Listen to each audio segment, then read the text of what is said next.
Welcome students, I hope you all are doing well. हमने class 10th के first chapter विकास का part 1 और part 2 complete कर लिया है और इस पार्ट में हम इस चैप्टर को कंक्लूड करेंगे और कुछ क्वेश्चन आंसर्स को देखेंगे। पिछले वीडियो में हम बात कर रहे थे मानव विकास सूचकांक की, ह्यूमन डेवलपमेंट इंडेक्स। ये ह्यूमन डेवलपमेंट इंडेक्स यूएनडीपी द्वारा, यूनाइटेड नेशन डेवलपमेंट प्रोग्राम द्वारा हर वर्ष जारी किया जाता है। इसका उद्देश्य है पूरे विश्व के मानव के विकास का मापन करना, मतलब इसका मेन फोकस लोगों के विकास पर है।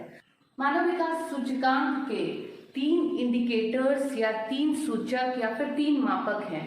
वो कौन कौन से हैं?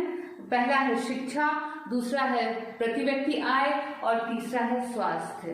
हम इस तालिका को देखेंगे जो कि यूएनडीपी के द्वारा जारी किया गया मानव विकास रिपोर्ट है।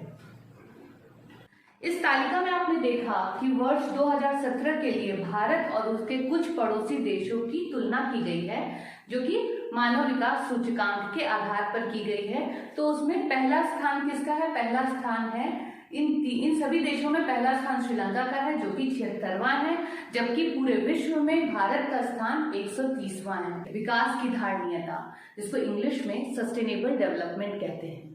विकास की धारणीयता क्या है? विकास का मतलब सिर्फ वर्तमान को खुशहाल बनाना ही नहीं है, बल्कि विकास ऐसा हो कि हमारी आने वाली पीढ़ियां भी खुशहाल हो सके, उन्हें भी एक बेहतर भविष्य मिल सके। इसका मतलब ऐसा विकास करना है जो कि सतत चलता रहे, जिसे हम सतत विकास कहते हैं। यह तभी संभव है जब हम अपने प्राकृतिक संसाधनों का दोहन ना करें, बल्कि उसका इस्तेमाल विवेकपूर्ण और सही ढंग से करें। इसे ही हम विकास की धारणीयता या सस्टेनेबल डेवलपमेंट कहते हैं। बात करते हैं संसाधनों की, तो संसाधन 2 प्रकार के होते हैं, एक नवीकरणीय संसाधन और दूसरा है गैर नवीकरणीय संसाधन। आप देखिए, जो एक एग्जाम्पल यहाँ दिया गया है उसे आप देख सकते हैं। हम बात कर रहे हैं प्राकृतिक संसाधन की और वो है जल। जल एक नवीकरणीय संसाधन है, लेकिन अगर हम जल का अति उपयोग करेंगे तो भी संकट की स्थिति आ सकती है।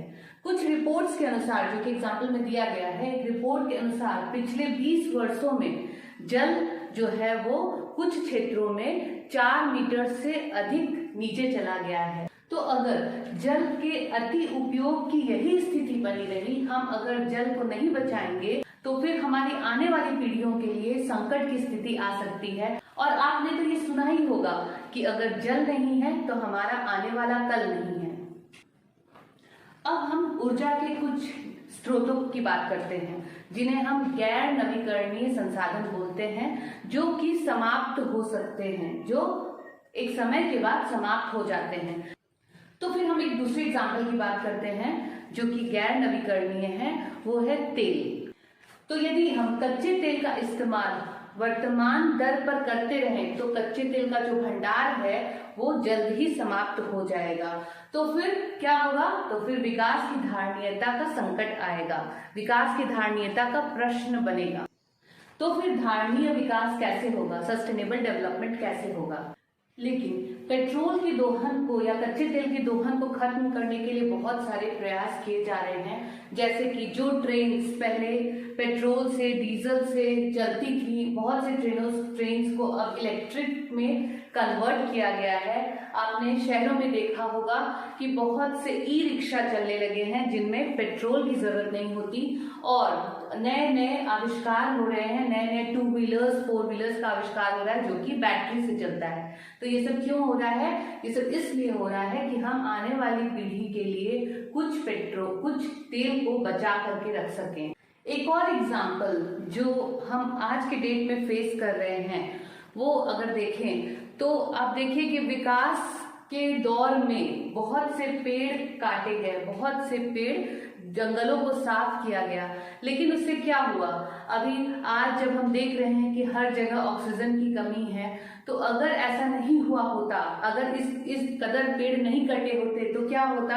आज लोगों को ऑक्सीजन पर्याप्त मात्रा में अगर मिल रहा होता तो वो इतनी बीमारियों से ग्रसित नहीं होते, उनके लंग्स स्ट्रांग होते और हमारी इम्यूनिटी पावर अच्छी होती। और अगर पॉल्यूशन इतना ज्यादा नहीं होता तो हेल्दी बॉडी होती। तो मैं ये नहीं कह रही हूँ कि विकास नहीं होना चाहिए, विकास होना चाहिए, मगर ये विकास सतत होना चाहिए। विकास इस प्रकार हो कि जो हमारी भावी पीढ़ी की अपनी जरूरतें पूरी करने की योग्यताओं को प्रभावित किए बिना वर्तमान समय की आवश्यकताओं को पूरा कर सके। तो बच्चों, ये था चैप्टर 1 विकास, और मेरे अगले वीडियो में इसके साथ ही एक वीडियो और है जिसमें आपको इस चैप्टर से संबंधित क्वेश्चंस और इम्पोर्टेंट क्वेश्चंस और आंसर्स मिलेंगे।